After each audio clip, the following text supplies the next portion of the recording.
মুর্শিদাবাদের ডোমকল থানা এলাকার একটি ভাড়া বাড়ি থেকে এক নার্সের দেহ উদ্ধারের ঘটনায় ব্যাপক চাঞ্চল্য ছড়িয়েছে গোটা এলাকায়।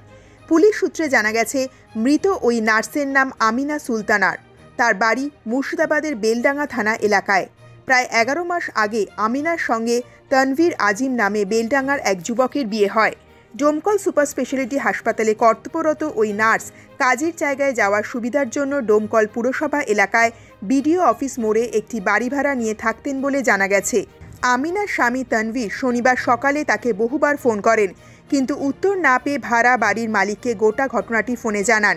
এরপর ডোমকল থানার পুলিশ এসে বাড়ির দরজা ভেঙে ওই মহিলার দেহ উদ্ধার করে। ডোমকল থানার এক আধিকারিক জানান, আজ সকালে ওই মহিলার দেহ যখন উদ্ধার হয় তখন সেটি ঘরের মধ্যে শোয়ানো অবস্থায় ছিল এবং হাতে স্যালাইনের ড্রিপ চলছিল। ওই মহিলাকে উদ্ধার করে দ্রুত ডোমকল হাসপাতালে নিয়ে যাওয়া হলে চিকিৎসকরা তাকে মৃত বলে ঘোষণা করেন। মৃত্যুর কারণ সম্পর্কে নিশ্চিত হতে দেহটি ময়না তদন্তের জন্য পাঠানো হয়েছে। তবে মৃতের পরিবারের তরফ থেকে শনিবার দুপুর পর্যন্ত কারোর বিরুদ্ধে লিখিত অভিযোগ দায়ের করা হয়নি। এটা হচ্ছে আপনার সঙ্গে শেষ কথা কখন হয়েছে? কাল রাত্রি 11টা ফোনে আমরা একসাথে কথা বলেছিলাম, ভিডিও কলে ছিলাম। কি বললো? বললো আমার শরীরটা খারাপ করছে, আমি তোমাকে সকালবেলায় কথা বলবো। তো বললো ঠিক আছে, আমরা ঘুমিয়ে যাই। তো একসাথে ও ঘুমিয়ে গিয়েছিলো, আমিও ঘুমিয়ে গিয়েছিলাম। লাইনে ছিল, হঠাৎ করে ফোন কেটে গেল। তারপর থেকে কল করেছিল, কয়েকবার ফোন ধরেনি ও। তারপর ভাবলাম হয়তো ঘুমিয়ে গিয়েছে।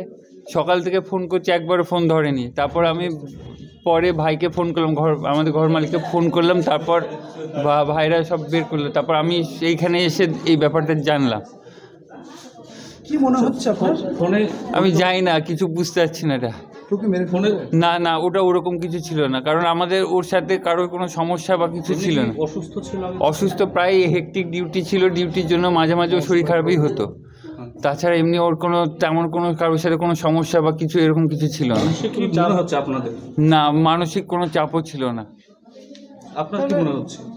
আমি কিছু আমি লাস্ট অবধি ওর সাথে আমি লাইনে ছিলাম, কথা বললাম। ফোন কেটে যাওয়ার পর রাত্রিবেলা থেকে আমি ফোন করি, তারপর ওকে আর ফোনে পাই না। আমি বললাম ঘুমিয়ে গেল। সকালবেলা উঠে আমি ফোন করছি, তখন থেকে আর ফোনে পাইনি। এই ডোমকল হাসপাতালে জয়েন করা কতদিন হলো? ওর 1 বছর কমাস হচ্ছে। গতকাল কি ডিউটিতে ছিল? গতকাল ডিউটি ছিল। আজকে কি তার ডিউটি ছিল?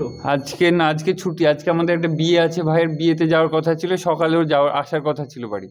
আচ্ছা, ভিতরে যে স্যালাইন চলছিল যেটা জানা যাচ্ছে, আপনি কি সেটা না, আমাকে কিছুই বলেন। আমাকে শরীর খারাপ করলে বা মাঝে মাঝে শরীর খারাপ হলে ডিহাইড্রেট হতো, তখন ও নিজে নিজে চালাতো। আজকে গত রাতে আমার সাথে লাস্ট ওইটুকুই কথা। তারপর আমি কয়েকবার ফোন করেছি। ফোন করার পর কোনো কথা যখন হয়, হ্যাঁ, শরীর খারাপ সেটা বলে শরীর খারাপ সেটা বললো, যে আমার শরীরটা খারাপ করছে। এমন কি শরীর খারাপ যার জন্য ওনাকে স্যালাইন নিতে হয়েছে? এই ব্যাপারটা আমি কিছু জানি না, কারণ ও ঘরের মধ্যে ছিল। এরকম কোনো ব্যাপার যে ড্রাগস নিতে?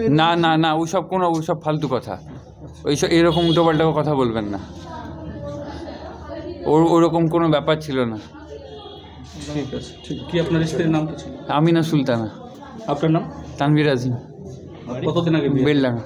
আমাদের 10 মাস, 10.5 মাস হচ্ছে। বিয়ে? হ্যাঁ। পারিবারিক কোনো অশান্তি? না।